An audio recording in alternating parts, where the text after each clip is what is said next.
Hi, I'm Eric Dewey from the Socially Awkward Studios, Science and Beer, and Her Majesty's Secret Podcast, and you're listening to another proud presentation of the Four-Eyed Radio Network. Check out more shows at foureyedradio.com.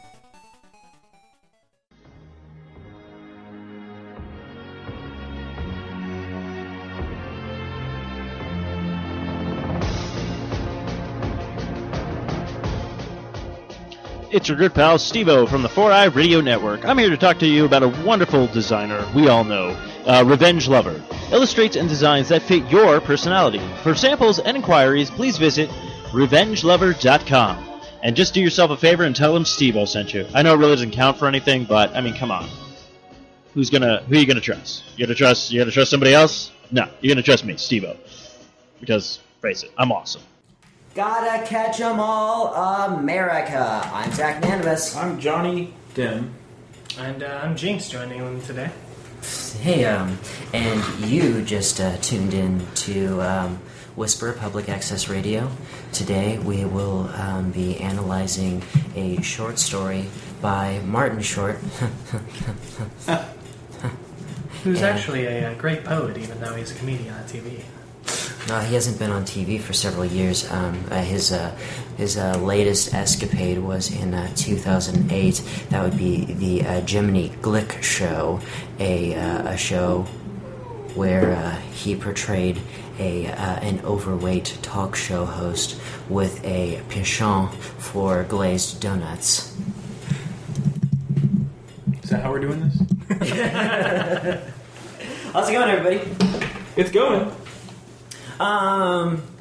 There's one thing that I wanted to talk about right off the bat. Johnny, you got into a little bit of a spat on Facebook concerning Cecil the Liesel.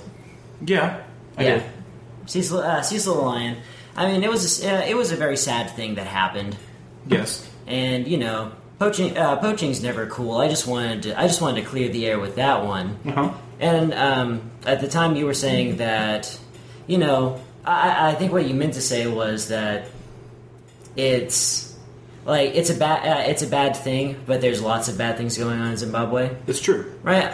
But I think we got to take all the bad at the same time. That's my feeling on it. There are humanitarian problems in Zimbabwe. There are poaching problems in Zimbabwe, and they're both bad. Correct. What's your take on it? I didn't want to lessen that problem or say that it was a good thing that it happened. I just feel like it was distracting from what I thought were more important issues in Zimbabwe. Okay. Not to mention Zimbabwe, but with the original article you posted was just about internet mob justice being a problem. That was the real point, and it turned into something else. But, yeah. But we can agree that poaching's bad, right? Absolutely. Yeah, absolutely. Poaching's terrible. Absolutely.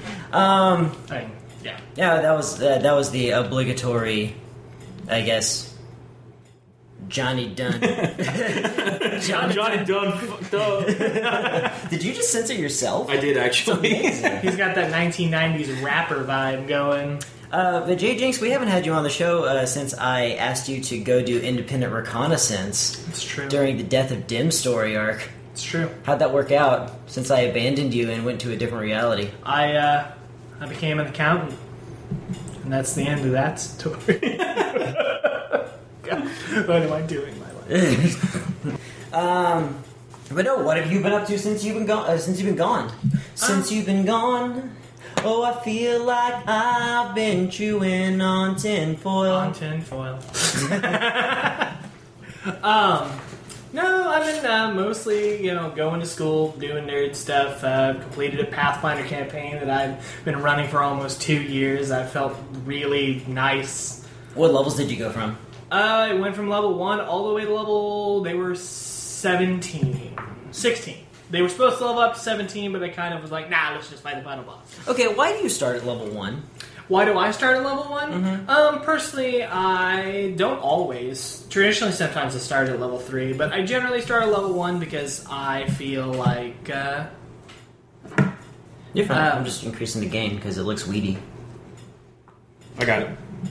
Personally, I start at level 1 because, I don't know, I'm one of those guys who I like a story to start at the very beginning kind of a thing.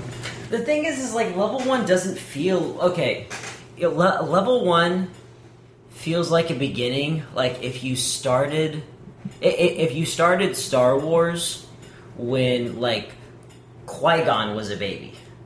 You know, like nobody like some stories start with, you know, Sure. there are characters who are already capable of daring do's and whatnot. And you're 100% right for 3.5 and 5th.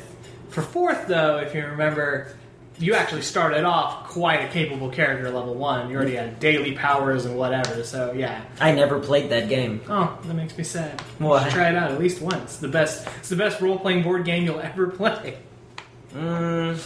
Actually, that sounds accurate from what I hear. Although I would like to play, a 3.5 campaign exclusively from the Miniatures Handbook. Oh God, That did include new classes and stuff we were like that. we were actually talking about how some of the overpowered spells coming from the Miniatures Handbook earlier. So either way, but in 3.5, I actually have been a big fan of. Third level is what I'll go with a lot of the time, naturally, because you get a lot of the stuff. You get a second feat. Yeah. You get second level spells, which are a little more powerful. And yeah, it definitely feels like you have more HP. So it feels like your character can take a punch, can give a punch. Yeah. And that's if I really want the campaign to start with a bang. But a lot of times, I'll just start at first level just because I like to feel that one to done kind of feeling. I get that. I know with some of the games that I've run, I like to start them out like fourth level because I like to get to those higher levels, but I also like it to just for story reasons. It makes a lot of sense if they've been running a while, you know, like they've been adventurers or whatever for a little while, so it makes sense for them to have some stuff. But yeah, that's my point. My thing, why I started them at 3 is because when you have a base class and you're level 1, you pretty much all the work and customization is done for you. You know, if you're a rogue and you're not taking weapon finesse at level 1, you know, then there's probably a couple of problems. You're going to run into a few problems. At least that's how I usually play them. And so when everyone gets the second feat, not just the humans, then there's real customization happening, and it becomes at that point. I think that's when it really becomes your character. I will say that third level. I will say that's mainly a 3.5 Pathfinder issue, though. Like later, You mean the most popular role-playing game in America? Sure, I didn't say it was. Sorry for those of you who have high headphones on. But I feel it's less of an issue in later editions. I was going to ask you guys. I mean, we don't have like of course we didn't have like a huge agenda for this particular episode, but I did want to ask you guys well, first off, let's talk about the free games that people are getting on PlayStation Network and Xbox Live. Oh, yeah. I don't know what we're getting for PlayStation 3. Yeah. I should know. I can Dude, look it up real quick. if you haven't picked it up yet, if you have a PS4, get Rocket League before It's it too goes late. out. It's too late? It's Yeah, August. it's August. No. Oh, they'll go until the first it's Tuesday? the first Tuesday. Yes, get Rocket League. So if you're listening to this right when this comes out, you can get it still. The day that this episode comes out, yeah. Rocket League is amazing, but it's got an extremely steep learning curve. Oh, yeah? Yeah, because when you're playing it at like what do they go by stars, or is it low, or is it pro? I don't remember. It's like novice, beginner, pro, Yeah, something like advanced. You can fly, man. Huh? You can fly. You can fly, you can fly, Yes. you can fly, you can fly, you can. Oh, I love the acoustics in here. It's very echoey. So what can they get on PS4? Dude, we didn't even talk about Rocket League. I don't even care. Dude, Rocket League is amazing. Screw PlayStation. But no, the whole thing is... The claw's coming out. No, I'm kidding. I'm kidding. No, he's not. He desperately He's hates bitter. it. I kid. He kids because he hates. But no, my whole thing is that I'm having trouble... I guess it would be the equivalent of a headbutt. Like, you're the star. Is it called heading? Yeah. It's called heading? Yeah, head. Yeah. Well, how you do Header. how you do it is with your rocket jacks that blast your car upward for a small hop.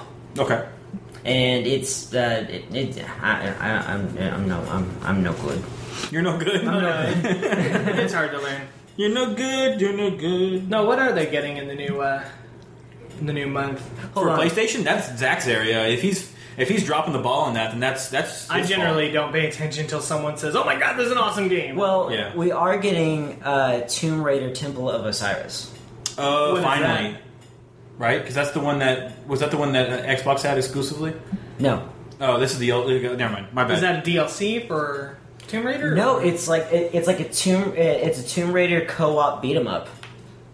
Like you go into temples with double dragon Tomb Raider style. Exactly. Well, it's essentially like you. And that's almost like a bird's eye view on that one, right?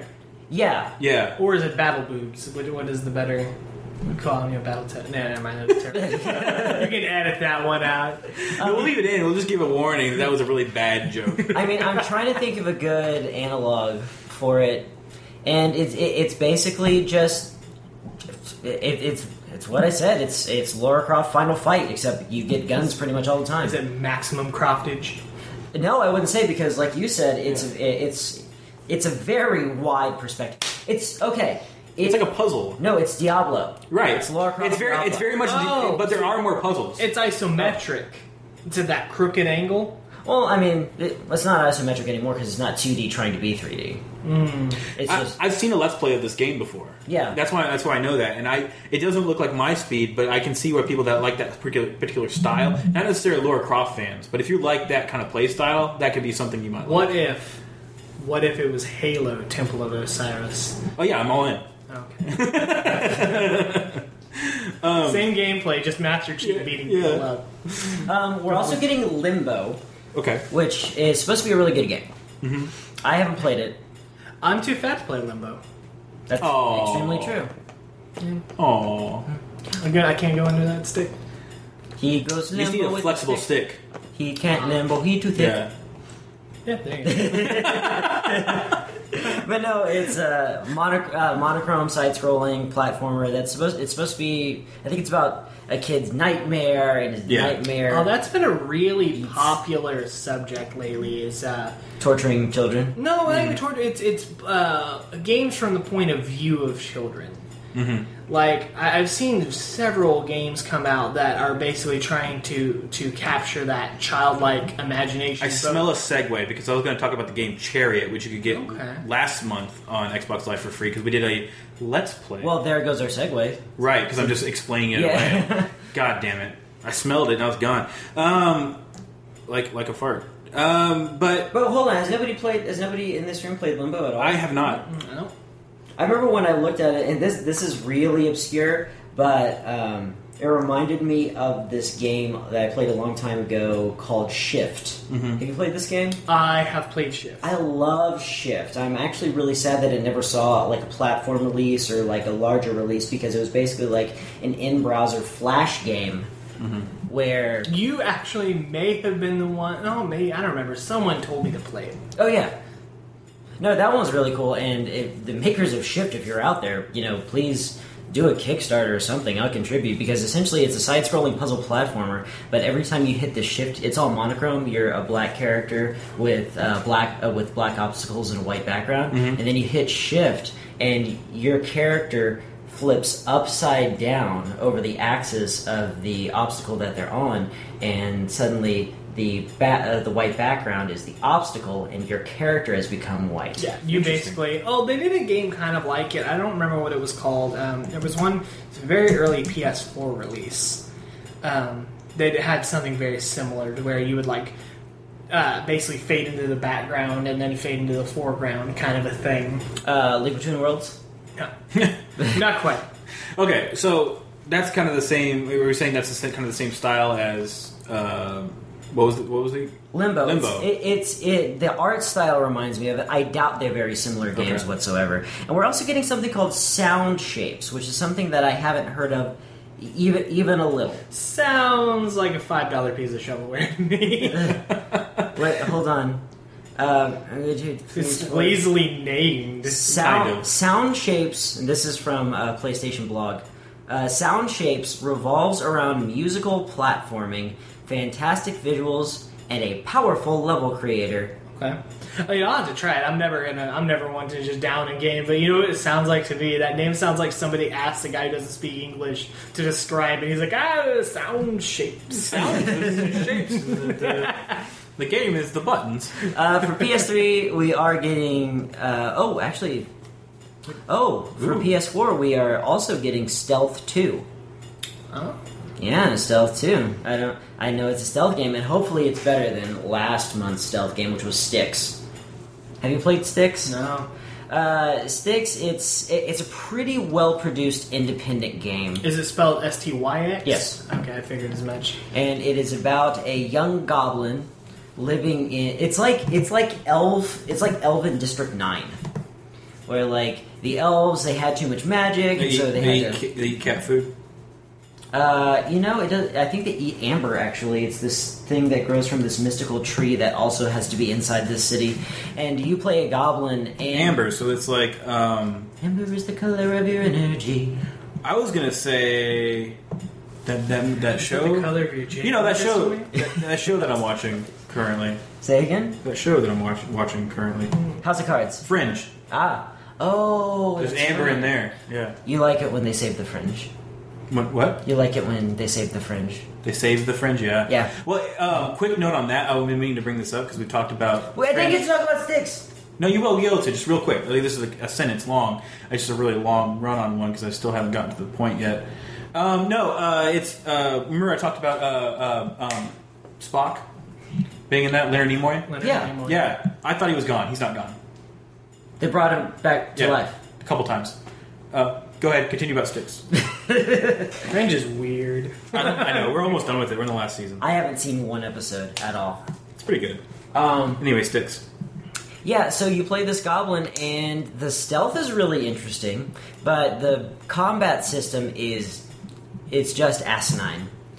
Because what happens is the entire perspective of the game changes to like a slightly over the shoulder. Well, it's really over the head because you're so much shorter than all other characters. So it's kind of like a third person? Oh, it's all third person, yeah, but it's just over the head. And when you are in combat, you are locked into combat. There's no running away. And there's no, okay, you're in front of me and you're not attacking me, so I hit you. Every hit that's not a counter fails. You can only counter. Interesting. Yeah, and you can't escape either. You have to kill them. Yeah. Yeah, it does sound asinine. It is.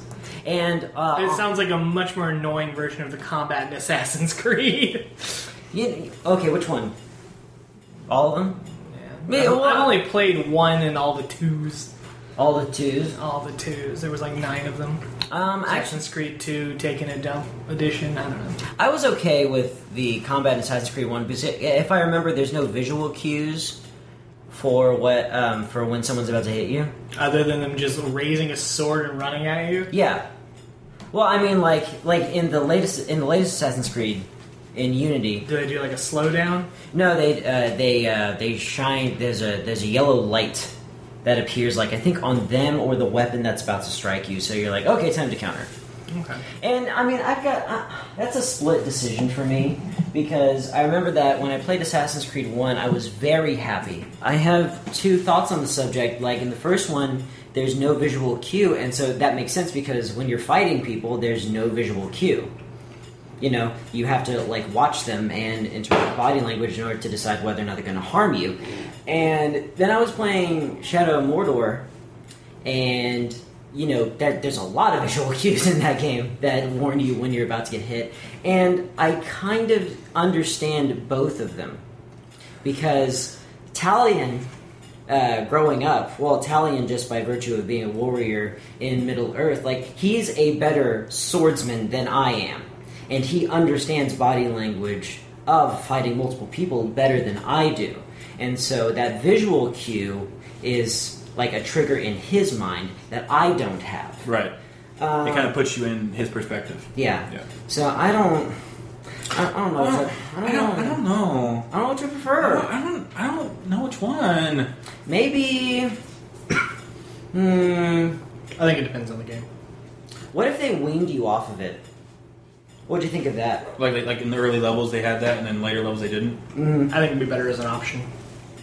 Yeah, turn it on and off. Like Yeah, have a hardcore like mode. auto aim or whatever. Yeah, have a hardcore mode where you just turn it off. That way the casual players who really like it can keep it, and the Zacks of the world can turn it off. I'm not a big fan of options in games. Why? I don't know. It's just a huge old douchebag. That's extremely true. Very hygienic. Yep. Where was I reading where somebody was like, "That's a hygiene product, so thank you." We saw that together, I think, because I remember seeing this like. Were you last guys couple out days. shopping for vegan things? Yeah. Together at the Whole Foods. Gluten-free douchebags? Yeah. Where the fuck was that? I have no idea. But Was it Red Hot American Summer or Wet Hot American Summer? no, I've only ever seen clips of that movie. Okay. However, it is new on Netflix. The series. Well, the series. They had. That's a series? Now it is. They brought the same actors back and played the same characters, even though they're like 10 years older. And yeah, so it was like Paul Rudd and God, who was it? Amy Poehler. There's a bunch of them. Even, David Wayne. Even the guy, what's his name? Benjamin. His last name's Benjamin. That plays Bob's Burgers guy. Johnny H. Benjamin? Yeah, because John Benjamin. H.J. Benjamin. Yeah, because he played a can of vegetables in the original, and now that this is a prequel. So because the movie is the last day of summer, it's the last day of summer. So the episode, the series, it's 10 episodes. It's just the first day of summer camp. So it's the last day of summer camp is the movie. Now they're doing a prequel of the first day of summer camp that same year. And so John H. Benjamin, they actually plays him. He's actually in it himself, and they show how he becomes a can of vegetables. So is there a lot of magic in It's just that, goofy. in that universe? It's just goofy. It's toxic waste. That's how he becomes a can of vegetables. Okay. Yeah. So there is a fair amount of magic in that universe. There wasn't. Not really, but they killed kids and just shrugged it off. A kid drowns, and then like something else happens to a kid. They dump him on the side of the road. Like they just don't even care. But anyway, we got way off topic. I still want to talk about. You cannot make me. You're trying to sidetrack me, so I won't actually talk about the free Xbox games. Xbox! It's a game thing. He-Man! People still own Xboxes? Xbox Xbonage. So anyway, on Xbox 360, free this month in August, you can actually get 2 different Metro games, which is apparently was a first-person shooter I've never played. There's a Metro Park and Ride. Yeah. And there's also Metro Bike Lane Express. Right. But the 2 games are actually Metro 2033 and Metro Last Light. And then Xbox One, and maybe one of them is an add-on. I don't know. Why is it called Metro? Because you are a heterosexual male trying to deal with your unbridled and unrivaled fashion sense. Sure. We'll go with that. I don't really care that much about it. You also shoot people. It's a 360 title, and Because you're frustrated. You're not gay. You're just trim and neat. I just enjoy the lifestyle. Right. But the ones that you Not should that care. there's anything wrong with that. Right, yeah, right. But How to Survive Storm Warning Edition, I have no clue what that is. I think the only thing I actually care to talk about is the Metal Gear Solid 5 Ground Zeroes, which you can actually get in the first chunk of August. Oh, man. You mean a game that should have been released as a demo anyway, but they sold for like $30? Yes, you can play that for free, like you should have. So many months ago. You can't see it, but I'm rolling my eyes heavily. He is. Out there. I am really interested to see the Xbox One version after what they did to the PlayStation version. Well, the Xbox, What did they do to it? They took away the last save screen, and without the last save screen, you can't post your records. You can't post your times and completion percentiles. So you can't speedrun it? Well, you can, but there's no proof. You have to basically get rid of all of your old data in order to start the game again. Because when you get to the last screen, there's no way out. You have to close. You have to close the application, and then when you come back into the application, there's no new game option. There's a continue game option because you don't have a save file for a completed game. But what's interesting about this game, I think, is that it's supposed to be like a prequel to, or a kind of a... It's a teaser. Yeah, a teaser for the next one. Correct. Which is actually, from what I'm hearing from a lot of people, is actually going to be really fun to play and really interesting. It's definitely a lot more open world than the other one. Yeah, and I've heard about, like, you can capture goats and then tie a balloon to them and they fly back to your base. Oh, Oh, if you watch the thing, he literally gets a horse airdropped Right.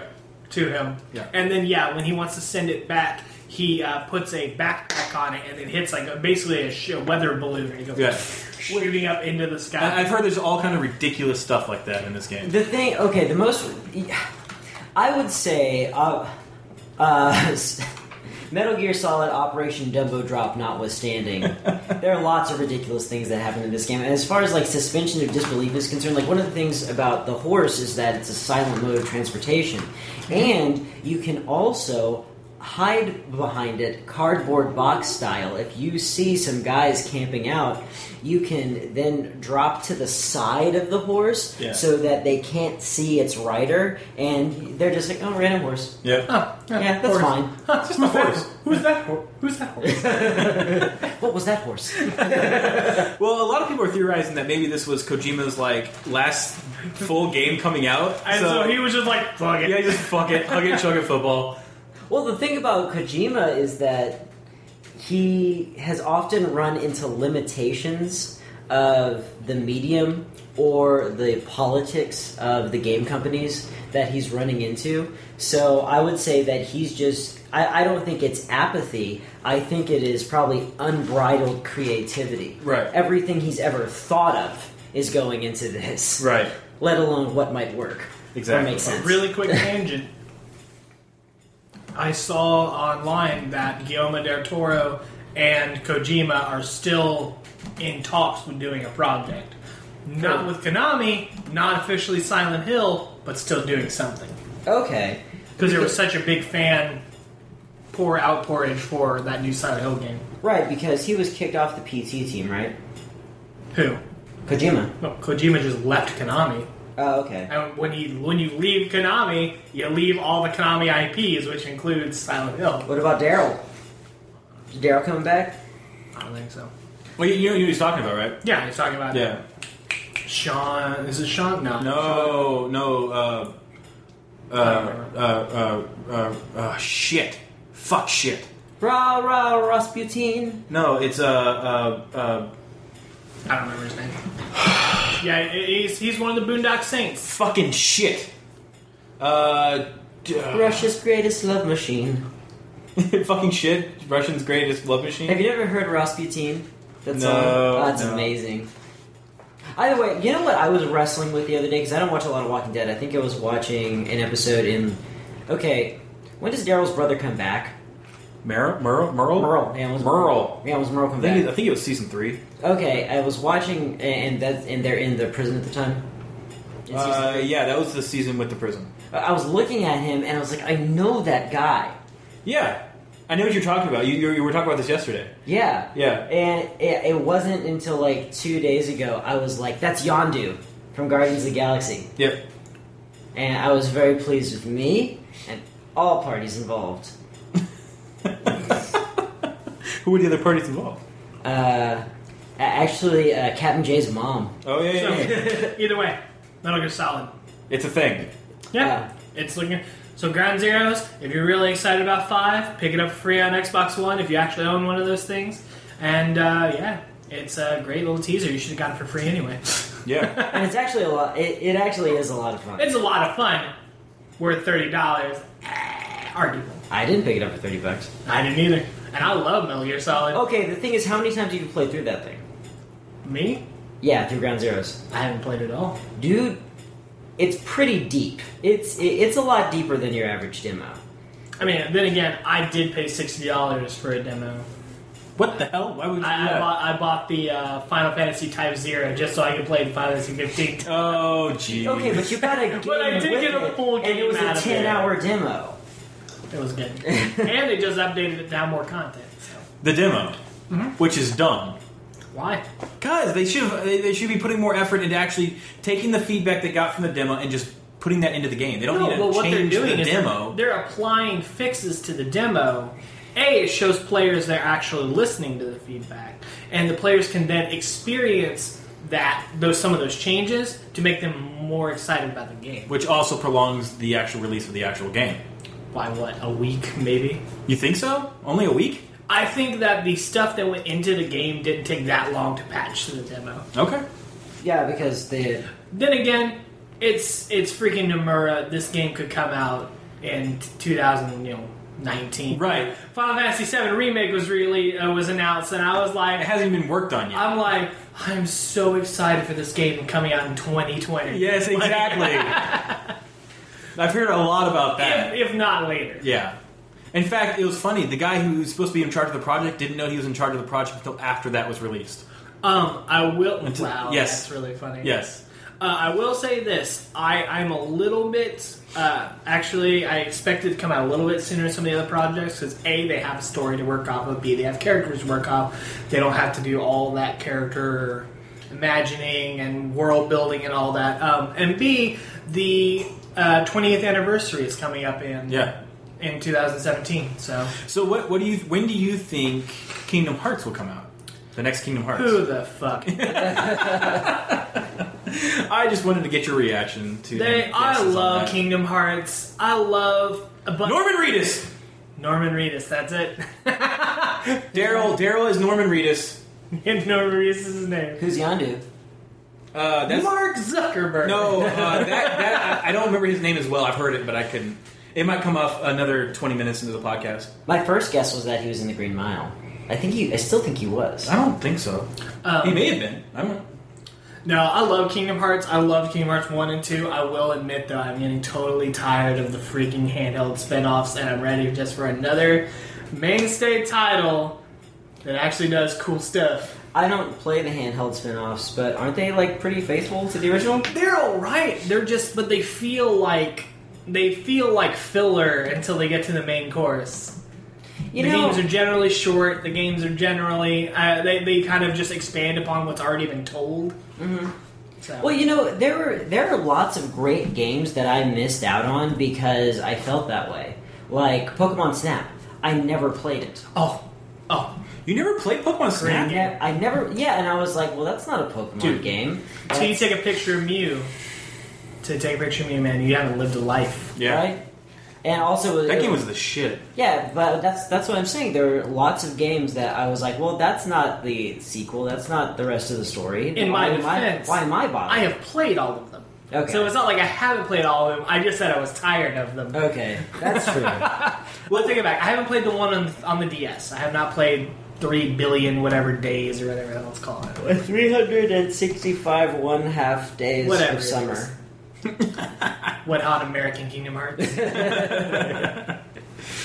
So, what have you guys... I was curious, we can talk about stuff. We haven't done this in a while. I just talk about stuff we've been watching or playing.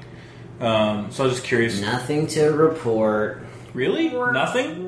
I'm watching Naruto Season 2. If you're interested to hear about Naruto Season 2... Is it good? Yeah, it's Naruto. Oh, just because it's Naruto, it's good? Yeah.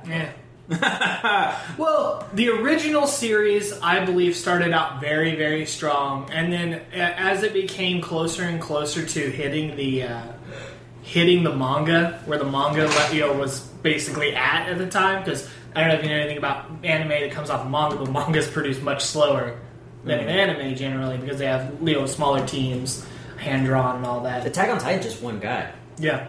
So You're shitting me. Nope. Wow.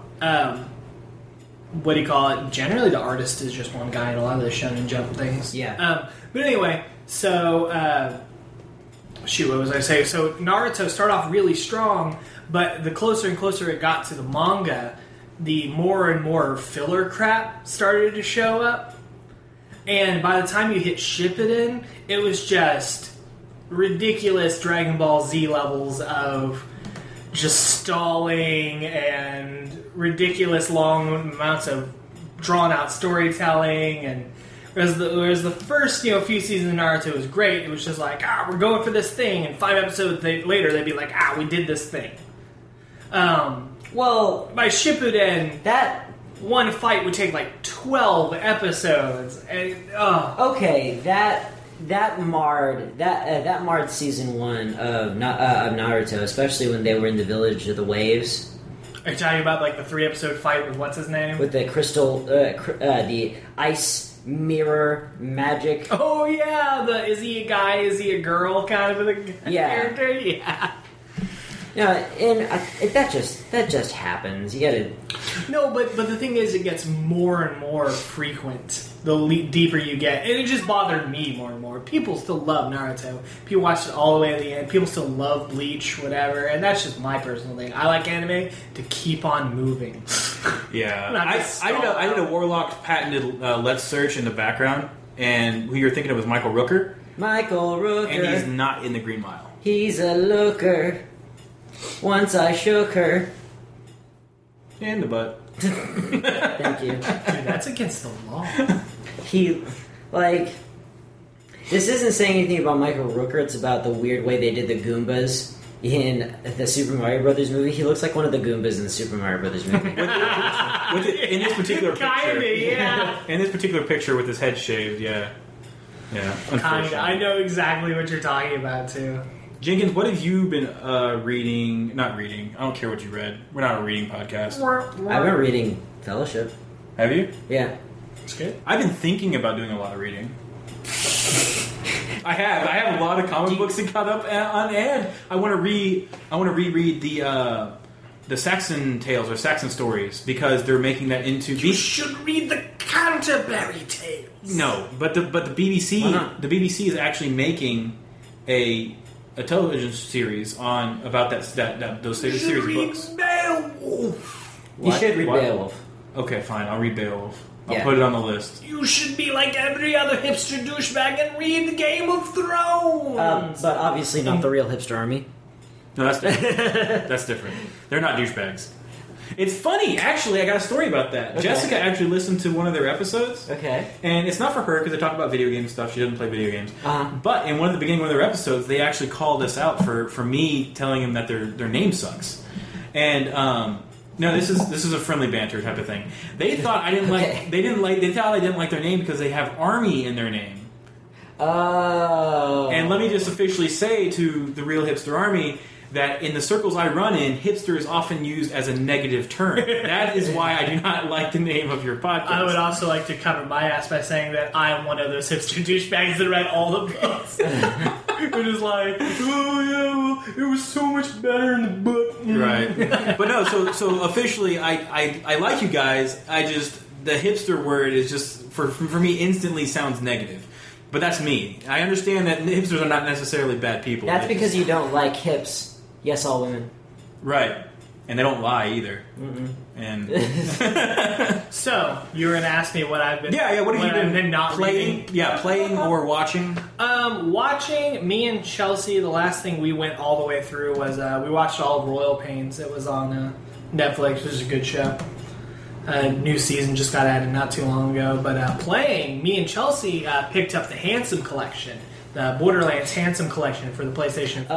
Oh, yeah. And that comes with all the DLC for both Borderlands 2 and Borderlands, the pre-sequel, and it has just a 60 FPS frame rate. And, oh my god. Pitch up for PC? Huh? Pitch up for PC? No, PS4. Oh, okay. And because basically we picked it up, so we were playing the pre-sequel on the 360, and when you're going through single player on the 360, the game is great.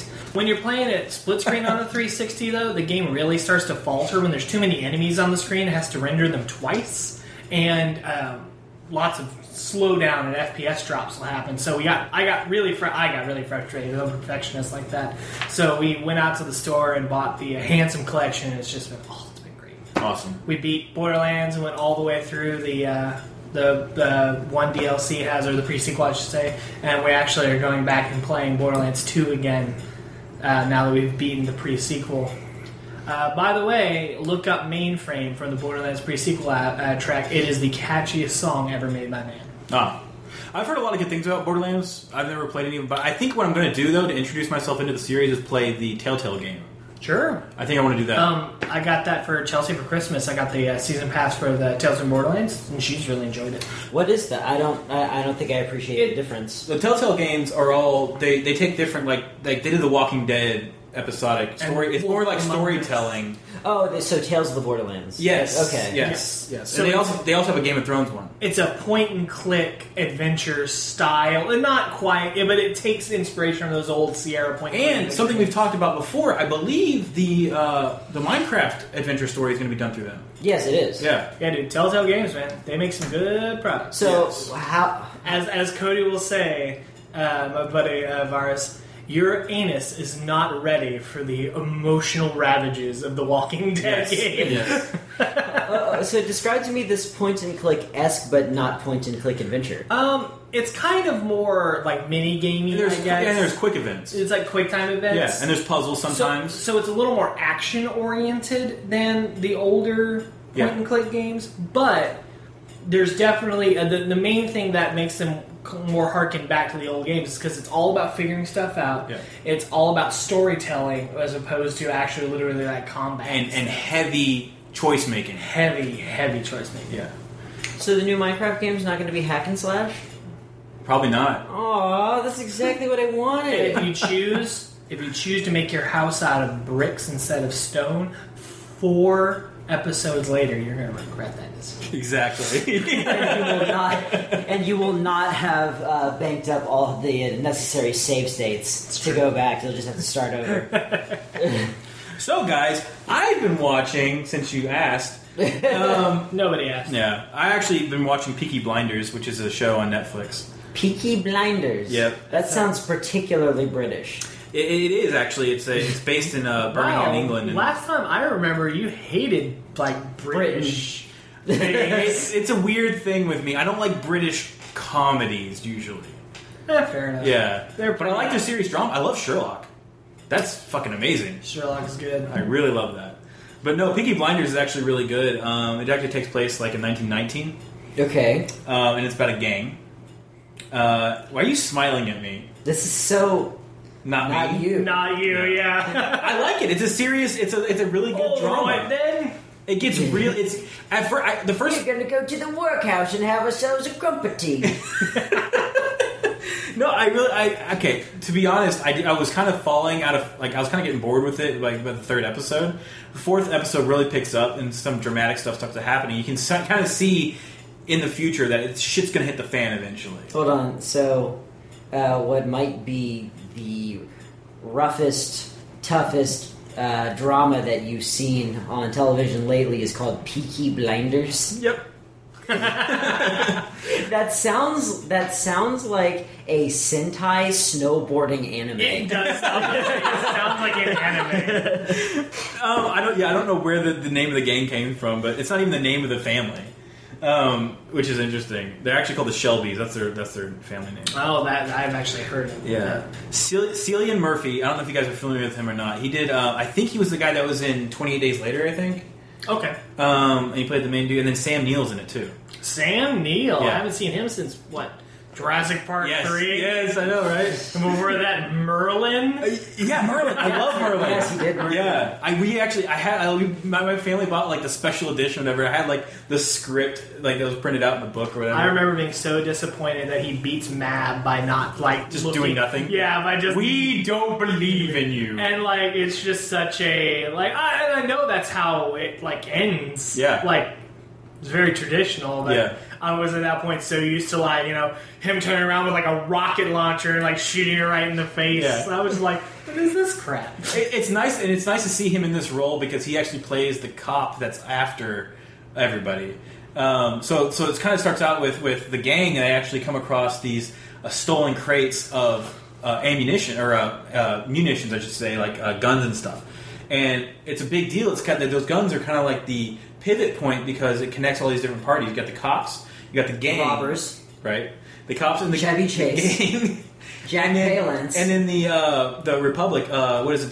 The People's Republic Army or whatever it's called. They had that. All you got to do now is mention Steve Martin, and we got the three amigos mentioned in this episode. Jack Palance was not one of the 3 amigos. Well, you mentioned Martin Short earlier. Yeah. But anyway, I like it. It's a good show, and I recommend it for sure. I like those heavy dramas. Like I guess Is that on? It's on Netflix. Not on Netflix. Yeah, because I also watched. I'll have to remember to put that on Siri to remind me to check it out. Another one I also. No, yesterday he sent me a text message so that I could read an email, so that to remind me that he wanted to talk to me later. That's not the whole story. I also started watching Deep Space Nine. Yeah, buddy. Yeah. Okay.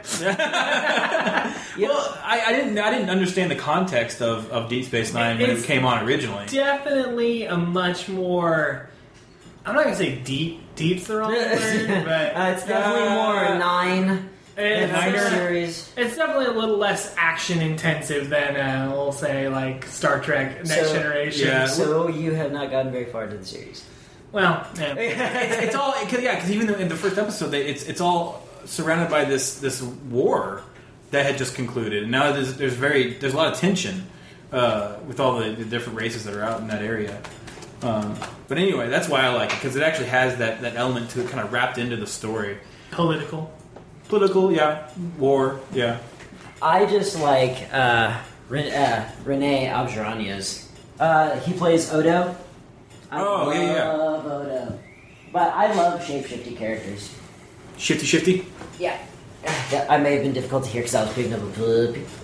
So there's a puppy now on the podcast. Yeah, so if this makes it in, if you hear a random little dog noise, that is my dog Buttercup. It's funny. I listen to other podcasts, of course, and one of my it's funny because you'll hear in Kevin Smith's podcast, his dog, he yells at it during the podcast. He never edits anything out.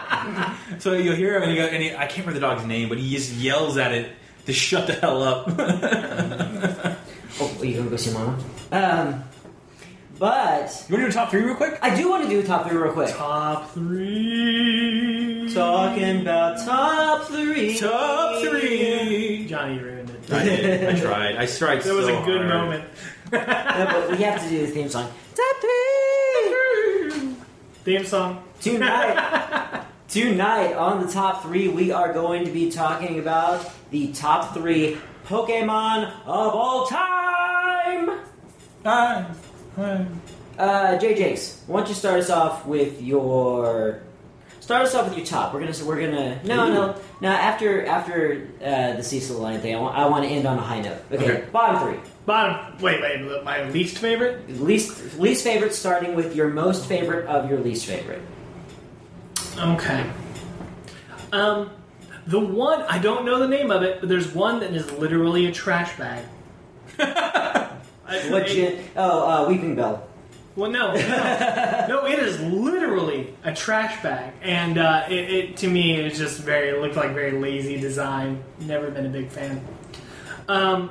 Number 2 of my least favorite, Pikachu. Really? Not because I don't like him. He's just Overexposed? way overexposed, and he's not even close to the coolest Pokemon out there. Right. Not even Close. Right. That's not why he's overexposed. He's overexposed because he's cute. Number 1, And he's naked. As is Jenkins' normal style, I can't just pick one thing. I have to pick a theme. I hate all the incredibly, stupidly powerful Pokemon. I'm talking your Arceuses, I'm talking your Palkias, Mewtwo's. Mewtwo at the time, he was really powerful, but the ones they have now literally are like, I was responsible for making time. Yeah. I was responsible for making space. I was responsible for making those two who made time and space. You know what I mean? Yes. And it bothers me because I feel like humans are now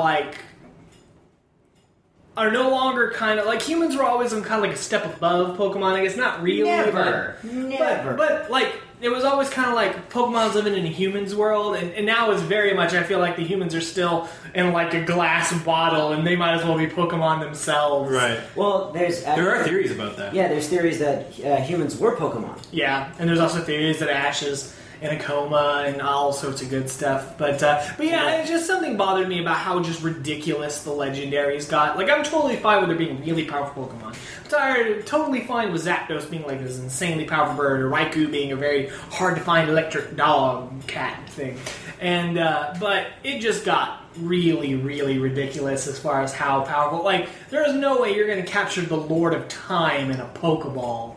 That just seems silly. It's just got to be a Super Master Pokeball. But it doesn't matter. What you're going to do is you're going to go Pokemon Go reverse time. Oh yeah. But what if the Pokeballs are also Pokemon? Anyway, that's my Zach, go. 3. All right, I'm going to start this off with it's really just there's nothing particularly problematic with this Pokemon. It's a fine Pokemon. I've used it before, but Togepi, the egg Pokemon. Yeah, like when they started, they had egg Pokemon. Sneaky before. Powerful. Are you talking about Execute and Executor? Yeah. Execute. I guess the first one he was the predecessor of the trash bag because he was literally just eggs. But the thing is that sentient eggs. He's not just eggs. He's a few eggs put together, and they all appear to have a face. Right. So either they all share one mind and just have a lot of mouths and sensory organs, or they are this horrifying mob of things that have been just stuffed together. Right. I like to think that it is the previous, that it's one thing with many faces. Kind of like there was an X-Men like that, Chorus. Mm. Yeah, Chorus had 3 mouths. So Togepi, huh? Your favorite Pokemon or most favorite Pokemon? I would say least most egg Pokemon. Then I gotta give it to Klefki. Klefki for number 2. Is that the key? Yeah, this thing is a set of keys. That's stupid. Like, no joke. That's Klefki. There's a trash bag. There's a key. There's a set of keys. There's an ice cream cone. Ice cream is my number 1. Oh yeah. What's his name? Let's see. Sorry to ruin the surprise. Yeah. Let's see. The ice cream cone Pokemon. At least I covered the trash bag angle for you. Thank you. Ice cream cone. Yeah, I'm not too familiar with the newer generations, even after the first. So mine are all going to be originals. Vanillish. Oh, jeez. Vanillish. And, it couldn't be more clearly an ice cream cone. There's it. It's first evolution. That's exactly what it is. Yep. Okay, so my bottom 3 now. Yes. Okay. My bottom 3, I'm going to have to go with Snorlax. Really? Yeah. I thought Snorlax was one of the most interesting Pokemon because, it's never awake. Although everybody has one. You're not supposed to be able to catch it unless you battle it, And they're supposed to be hyper rare, but whatever. Whatever. Yeah. Bro. Okay, that one, and then Meowth. I do not like Meowth. I can see that. I don't like Meowth. Yeah, that's one mechanic in games that I've always had trouble with, just because. What, cats? Huh? Its ability is kind of weird. Like the money payday. Thing. Yeah. Yeah, because there's something like that in a lot of Final Fantasy games, isn't there, where you expend money in order to deal damage? I know it's in 10.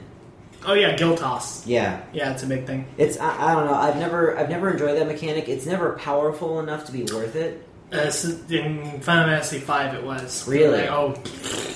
Samurais can blow through everything in the game if you have enough money. Huh. Okay. Well, see, there's a good example of Meowth. Isn't top tier, especially when using. Absolutely not.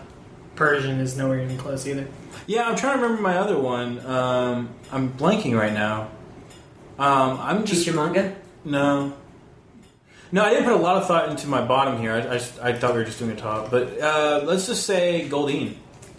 Goldeen. Yeah, I could see Goldeen. Yeah, it's just a damn goldfish. The thing is, Goldeen is usable.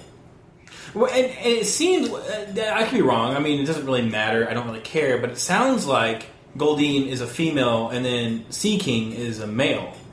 which is the evolution of No. Goldeen. Is that wrong? Are they both female or both male? It doesn't matter. Do even Pokemon have sexes? Yes. Yes. And all Pokemon, with the exceptions of Nidoran and Nidorina, and all of their evolutions, have both genders. Okay. Hitmonchan is always female. Hitmonlee is always male. I did not. Oh, okay, cool. I did not know that. Interesting. Yeah. You learned something today. All right. So top three. Yeah. Go ahead. Top three. All right. So my top three. Number 3 comes in with Wailmer. I can't remember. Is Wailmer? What's his? I've never heard of Wailmer. Take a look So at when it. it looks like a whale. Yeah, is that his? No. What's his evolution? Give me the evolution of Wailmer. We're doing a patented war search. Let's search. Let's search. Wailmer evolution. Bulbapedia. Is that Wailmer there? That is Wailmer. Now, what is his evolution? Wailmer. Wailord. Wilbur. No, it's Wailord. That's his name. So Wailord is Come my on. third favorite Pokemon Wailord. because he was the first Pokemon that just the size was just ridiculous. If you actually So we're not counting Onyx. well, Onyx was big, but if you go into Wailord's, He's as big as a whale. yeah, he's as big as a whale. Like That's a literally, blue whale. if you go into his size comparison thing in the menu, you can almost like not even see the trainer in the picture. The He's size like a comparison. couple of pixels. Yeah, he's absolutely humongous, and I always thought that was awesome. Just how absolutely enormous Wailord was. And yes, Onyx was the first one that was really big because Yeah. he was very big compared to the person, but not quite like Wailord. Wailord showed him up. So my number 2, and actually water is a theme in this list. I just realized is just a classic favorite of mine, and it's Blastoise. The Squirtle line, really, all the Squirtles, but mainly Blastoise because when I was a kid, I had Pokemon Blue, and I love the color blue. It's my favorite, so naturally I kind of went that way, and I love Blastoise. It's a turtle with cannons on its back. It's What's not it's to a turtle with love? super soakers. What's not to love? First off, you ever been hit by a freaking like a Power washer? fire Yes. hose? Power washer. Let's go ahead and say it hurts. Yeah. Number 1. My number 1, and Chelsea here will totally agree with this. It's Magikarp because for whatever reason I love that lovable little doof. Because one day he's going to evolve He's the and fucking Goofy. kill you all. Yeah, he's always- the Goofy of Pokemon. I always just did the Lake of Rage stuff. I didn't bother. Yeah. Nope, man. I love Magikarp. Did Magikarp you always in train particular. them? Did you train them up? Yeah, sure. Do they ever get? Because I never bothered. Do they ever get any offensive techniques They get Thrash. at 15? Yeah, deals very shitty damage. And the average level's what, 5? Yeah, something like that. Around Yeah. 5 to 10 or so. So, Zach, what is your top 3? All right, number 1. I think it had a lot to do with the episode of Pokemon that featured him heavily in season 1. But Sandshrew. Sandshrew. I always thought Sandshrew was fun, and I liked the. Even though it was considered to be cruel in the episode, but Sandshrew's trainer, he would purposefully expose him to water. Like, he would make him train in the water in I order remember to that toughen episode. him up. Oh, I wow. remember that episode. Yeah. Is it like training in 9,000 times gravity or something? It'd be the same as you training, like, literally in fire. Yeah. Yeah. That's tough. Yeah. That's a great way to stay in shape. Yeah. But no, so I really enjoy Sandshrew. When I was a kid, it was not my favorite Pokemon. Like every kid, I they don't know. had. Sandslash looked pretty cool. Yeah. Well, okay, I have a favorite line. This is my number 2, the Bulbasaur line. Bulbasaur was my starter. Oh, yeah. Squirtle, bro. Squirtle is better. Squirtle Sprite. I just loved all the stuff he could do with the poison powder and the sunbeams and the vine whips, and He is the when people speedrun the game, he's the one people pick. because he's easy mode, right? Yes, for the first 2 gyms, he basically just blows right through. Yeah. And then finally, this was a Pokemon that I fell in love with 2 years ago, just because of sheer talent. Everything he is just raw power and amazing. Stantler. Stantler! Did Danny Sexbang get you into Stantler? No. That's his favorite. That's his favorite? That's his favorite. I love Stantler. He can learn, he can learn bite. Is that the one that looks like a deer? Yes. Okay. But the thing is that in his antlers are these little bells, and he rings. His antlers are like tuning forks, and when he shakes his head around, they bang together, and that harmonic resonance is hypnotizing. Oh, so interesting. He also gains psychic abilities. Ah. Yeah. He's definitely one of the more interesting Pokemon. When I'm grinding out for a gym, I go to wherever I can find a Stantler near my level because they drop crazy amount of XP because they're incredibly strong. Right. I love them. All right, Is that all three? Yeah. Okay. Mine, least favorite of my favorite is actually Togepi. Really? I like her because she's sneaky powerful. She's like, because I know in the show... That metronome, dude. Yeah, in the show, they had no idea how powerful Togepi was, and it was always like... It was a surprise, when Togepi did something. There was that anime factor. Every once in a while, her eyes would just glow, and like the enemy would just be torn from the inside out. Yes, exactly. So that's why I like Togepi. Other egg Pokemon, not really hot about, but I like Togepi. You're not hot for the eggs? I'm not. You're not hot for the huevos? No huevos. Executor. No huevos. No, I don't put huevos in this I feel mouth. like Executor could do your taxes or needlessly fire an underling. Cut back. Now, in the same vein as Magikarp, I actually have Gyarados as my second. Because I love that evolution chain. It's one of the most weird ones. And not only that, but I have a personal connection with it because I always put those two in my deck, my Pokemon deck. Cool. Do you know what it's based on? Nope. There is is it Chinese? I think it's Chinese. I think it's a Chinese. It's a legend that if a goldfish could swim up a waterfall, it would turn into, and it would be able to fly and it would do whatever. So yeah, if a goldfish can jump over this gate, it would turn to a dragon. So that's what Gyarados. Absolutely, yeah. I love it. I love pulling that off when I played.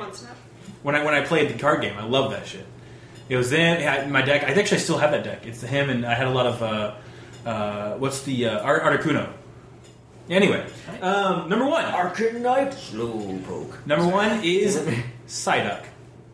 All right. I love Psyduck. All right. Psyduck is insanely powerful. Yes. He's the same as Togepi. Yeah. He's that anime factor of he's a lovable doof, and then all of a sudden he's just his eyes glow and something explodes. Yes.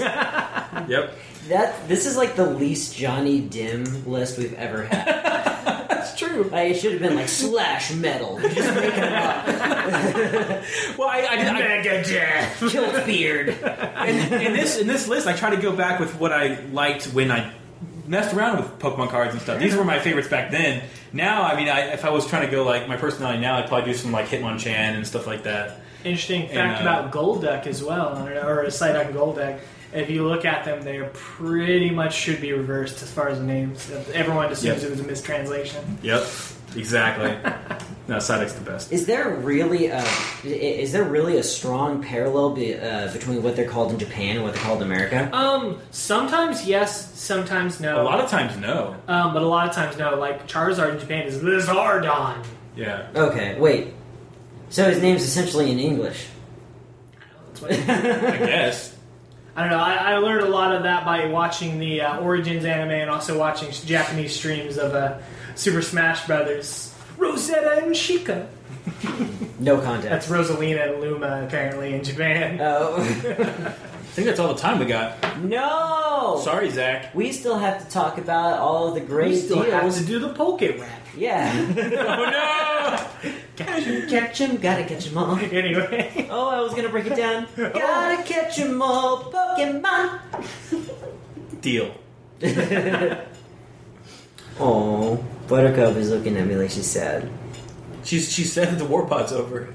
But before we go, remember you can catch the WarPod each and every Tuesday on iTunes, Stitcher, and Beyond Pod for Android. Follow us on Twitter at Warlock's Brew. If you would prefer a little visual stimuli, check out Warlocks on YouTube.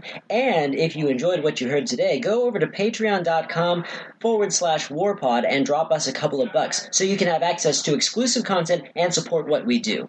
We love you very much and we wish that we could stay, but I think it's time to say goodbye, everybody! Goodbye, everybody! Bye, everybody! This has been another great presentation by the 4-Eyed Radio Network. You can find more information at 4eyedradio.com.